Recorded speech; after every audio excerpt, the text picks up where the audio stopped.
নমস্কার প্রত্যেককে। আজকে আমরা পড়ব বিপরীতার্থক শব্দ। ঠিক আছে, সবাই 61 পাতা বের করো তো। এবারে আমাকে প্রথমেই জানতে হবে যে বিপরীতার্থক শব্দ আসলে কি। বিপরীতার্থক শব্দ মানে কোনো কিছুর উল্টো বোঝানো। যদি ধরো আলো থাকে, আলোর উল্টো কী হবে? অন্ধকার। তোমরা এটা প্রত্যেকেই জানো। তাহলে এটা হচ্ছে বিপরীতার্থক শব্দ। যেমন যদি থাকে আপন থাকে, তাহলে আপনের উল্টো কী হবে? পর। আশা থাকে, কি হবে? নিরাশা বা হতাশা। উদয়, সূর্য অস্ত যাচ্ছে, সূর্য উদয় হচ্ছে। এটা তোমরা প্রত্যেকেই দেখবে কোথায় কোথায় ব্যবহার করো। সূর্য অস্ত যাচ্ছে, উদয় যাচ্ছে। কারোর উপকার করো, উপকার করো, অপকার করো না, এগুলো তোমরা কোথায় কোথায় ব্যবহার করো দেখবে। এবারে আমরা দেখব বিপরীতার্থক শব্দের কি বলা আছে পাঠে। দেখো, বলেছে দিনের বিপরীত যেমন রাত, সাদার বিপরীত তেমনই কালো। ঠিক উল্টোটা, তাই না? এবার দেখো বিপরীত শব্দের ব্যাপারটাও তাই। লিখতে গেলে বিপরীত শব্দের দরকার হয় প্রায়ই। দেখো, বিপরীত শব্দ না জানলে অসুবিধায় পড়তে হয় আমাদের, তাই না? সেই প্রয়োজনে বিপরীত শব্দের সঙ্গে পরিচয় থাকা দরকার। বিপরীতার্থক শব্দের সঙ্গে সবাইকে মনে রাখতে হবে।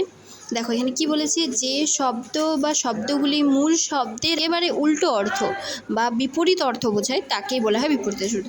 উল্টো অর্থ মানে কি? যেমন দেখো সাদা, সাদার উল্টো কি সবাই জানো? কালো। দিনের উল্টো কি? রাত। সেই জন্য বলছি যে শব্দ বা শব্দগুলি মূল শব্দের একেবারে উল্টো অর্থ বোঝাচ্ছে তাকেই বিপরীতার্থক শব্দ বলে। যেমন ছোট শব্দটি মানে যা মানে হচ্ছে সেটা উল্টো কি হচ্ছে? বড়। ছোট বড় শব্দ দুটি একে অন্যের বিপরীত অর্থ প্রকাশ করছে, তাই এরা বিপরীতার্থক শব্দ। যেমন দেখো নিচে অনেকগুলো উদাহরণ দেওয়া রয়েছে, তোমরা এগুলো প্রত্যেকে পড়বে। যেমন দেখো বলেছে অচল, সচল, অন্তর, বাহির, অল্প, বিস্তর, অলস, পরিশ্রমী। দেখো এগুলো তোমার কোথায় কোথায় প্রত্যেককেই ব্যবহার করো বিপরীতার্থক শব্দ। আমাকে অল্প দাও, আমাকে বিস্তর অনেকটা দাও, বলে না? অলস, ও খুব অলস বটে। ও খুব কাজ করে, তাকে খুব বলে যে তুমি, ও খুব পরিশ্রমী বটে। আর যে খুব বেশি ঘুমোয় বসে থাকে সেটাকে বলে না অলস। অগ্র, পশ্চাৎ, এরকম অনেকগুলো উদাহরণ দিয়ে আছে, তোমরা প্রত্যেকে এগুলো ভালোভাবে পড়বে কিন্তু।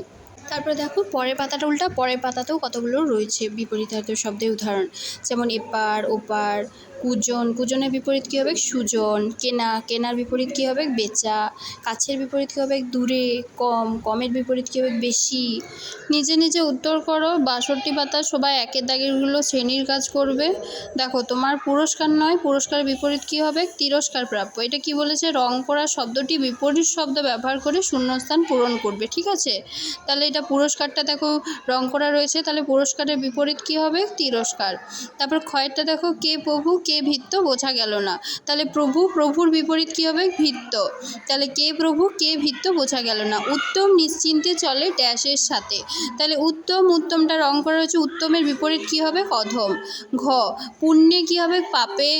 দুঃখে কী হবে? সুখে, পতনে, উত্থানে। উমাটা সংগ্রাম করতে দাও ভালো, ভালোর বিপরীত মন্দ, মন্দর সাথে। চ, সবার প্রসঙ্গ তুমি এত কেন বিষণ্ণ, প্রসন্নর বিপরীত কী হবে? বিষণ্ণ। ছয়েরটা দেখো ভুজঙ্গ ড্যাশ খেয়ে গরল উগরে, তাহলে গরলের বিপরীত কী হবে? অমৃত।